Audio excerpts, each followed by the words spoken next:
Time now for our High School to the Max feature story. At 6'4", 250 pounds, Abdul Miller looks like he's going to be a force on the football field. And he might one day. But for now, he's got to watch because of what happened to him this summer. Now, as you'll see, Abdul is fighting back. It's just going to be a long journey. Things don't go the way you plan it. They go the way God plans it. A phrase common for people of faith. It often helps explain tough times. Abdul Miller, at the age of 17, has already seen plenty of them. My dad, he was locked up all my life and stuff. My mom, she passed away when I was 12, and that's why I'm here. That's why I live in Texas. Abdul's story starts in Flint, Michigan, where he spent his childhood living with his mother and grandmother in the most dangerous conditions. Gunshots next door every night. We were having a conversation with my other granddaughter. I said, if you ever hear gunshots, you make sure you hit the floor. And I said, this is not a conversation you should be having with a 10-year-old. The family's struggles were many.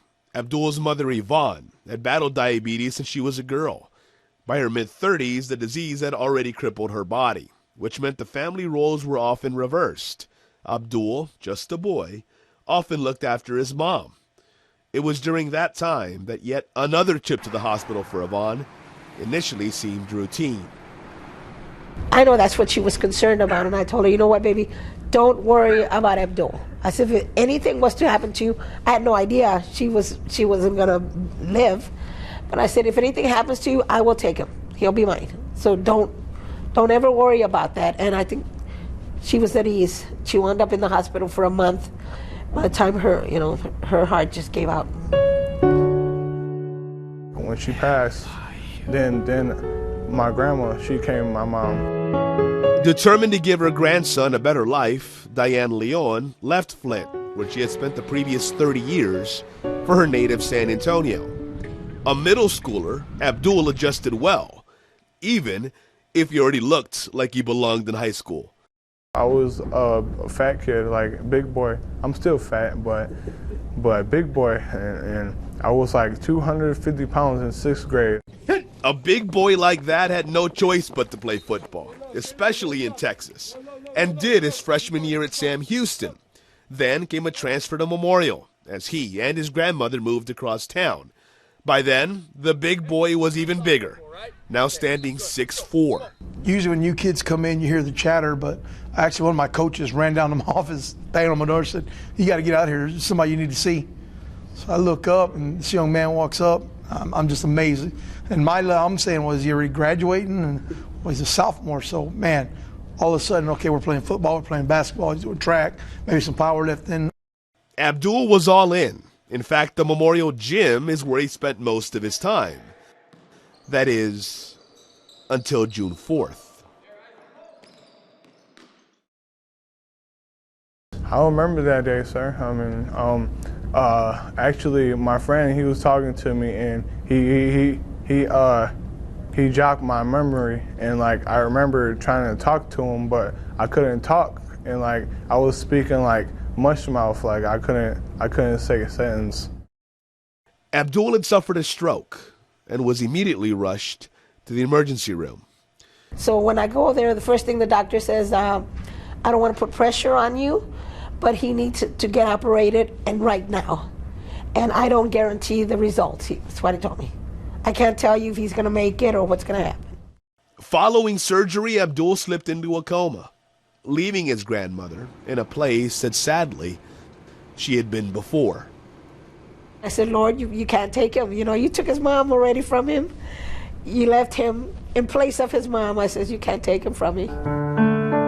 When Abdul came out of the coma, just a couple of days after the surgery, the next phase of what doctors said would be a 6-month stay at the hospital was underway.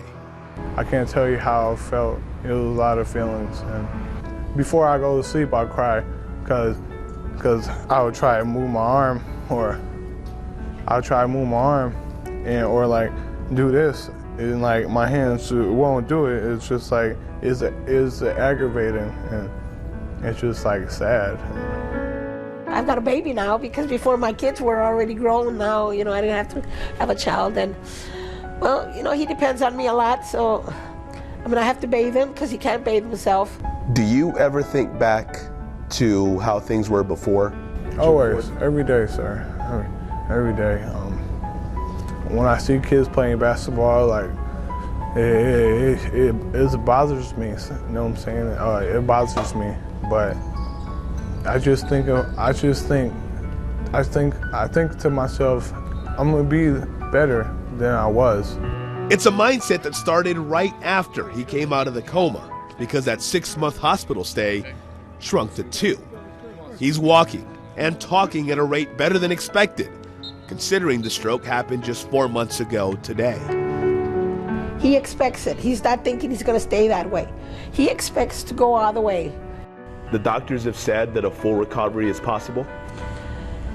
They don't know. Basically, they just tell you, you know, you just take it one day at a time. Today, Abdul's enjoying where he is, able to watch his teammates from the sideline, with the Minutemen off to their best start in almost a decade. A couple of tears coming out from my face, some of the kids, because it was an experience. You know, these kids, there's a lot of hardships going on in their lives, but for it to affect them directly, for Abdul to come up and talk to these kids and say, guys, you know, never once did he say he feels sorry for me, pity me. He doesn't do that. It's not the type of kid he is. I'm thankful for him. You know, he keeps me going. And and I'm blessed. That's one thing I tell people. I am very blessed. Just have a hope and believe in God and stuff, and my grandma there for me, and just push through it. That's what Coach taught me. Just work through the pain, and that's just what I do every day. Abdul attends just about every Memorial football game. The Minutemen are 3-2 this season and very much within reach of the program's best final record in the last 20 years, when they went 5-4-1 in 1994.